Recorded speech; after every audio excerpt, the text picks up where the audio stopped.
पहले बीच में कोई मुलाकात करने नहीं आया। 100 वर्ष पहले जैसी बेटी उन्होंने भेजी थी वैसी ही चिपट गए। कहा कि अरे फिर छोड़ दिया। कहा कि बड़ी दुष्ट है तूने महर्षि पिपलाद का साथ छोड़ दिया। इतनी दुष्टा निकली, इतनी कुलकलंकी निकली। हाय अब क्या करेंगे हम। इतिहास में हमारा नाम कलंकित राजाओं की सूची में लिखा जाएगा और तेरा मुख देखना भी ठीक नहीं। महारानी ने तो उसका आलिंगन भी नहीं किया। महारानी बहुत उसको जो है गालियां देने लगी, बड़ी दुष्ट निकली। बताइए, पहले इतना अपराध किया, इतना भारी, और ये किया। तो हंसती रही।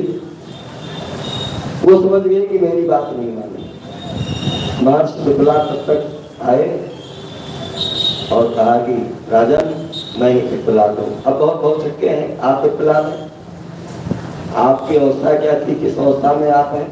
आप कोई छद्म राजकुमार है जिसने हमारी पुत्री को बहका दिया है। बड़े दुष्ट हो, हम तुमको जेल में बंद करेंगे। सिपाहियों इसको बांधो और ले चलो इसको काशी के कारागार में ही दंड मिलेगा। भगवान महाकाल इसको दंड देंगे। तो महर्षि पिपलाद के सब शिष्य हंस रहे हैं, सब ऋषि हंस रहे हैं। महर्षि पिपलाद ने सोचा पुराने रूप में आ जाना चाहिए।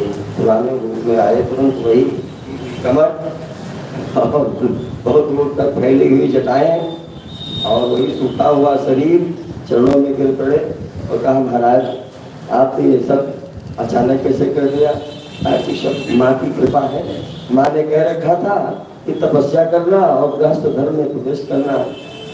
तो आपकी पुत्री ने समझ लीजिए हमें गृहस्थ धर्म में प्रवेश करवा दिया। मैं आपकी पुत्री का बहुत ऋणी हूँ, आपका भी बहुत ऋणी हूँ। देखिए ये ब्राह्मण स्वभाव है। तो बहुत धन्यवाद दिया। महारानी भी बहुत प्रसन्न हुई। इस प्रकार से महर्षि पिपलाद के ब्याह का जो ये चरित्र है हमने आपके मध्य रखा। जैसी हमारी सामर्थ्य थी, बहुत अच्छे अच्छे कथाकार हैं, बड़े विद्वान हैं भारतवर्ष में, जो इस कथा को बहुत अच्छे से कहा करते हैं। और जब भी हमने उनकी कथा सुनी तो हम नकल नहीं कर पाए। हमने अपने आप जो जितना हमें ज्ञान भगवान शिव ने दिया, ये बात उनके हाथ से संभव की है। भगवान शिव के चरणार बिंदों में शत शत नमन। आपको बहुत बहुत धन्यवाद। बोले शंकर भगवान की जय, वीर बजरंग बली की जय, श्याम रामचंद्र की जय। आरती के लिए हमारे ब्राह्मण थोड़ा प्रयास करें, आरती करवा दें कृपा करके।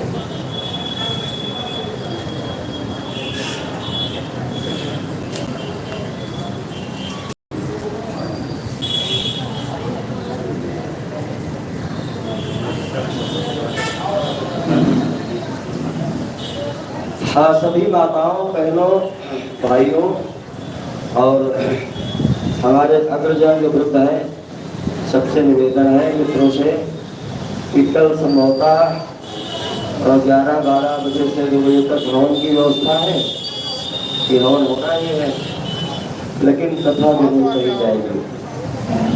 कल कथा का अंतिम दिन होगा, तो यथाशक्ति जैसे आप पधार पाओ वैसे पधारें। टाइमिंग तो ही रहेगी 4। इससे पहले प्रयास करेंगे जो हो जाए। तो वैसे जैसी व्यवस्था होगी, अगर फिर होगी तो उचित करेंगे।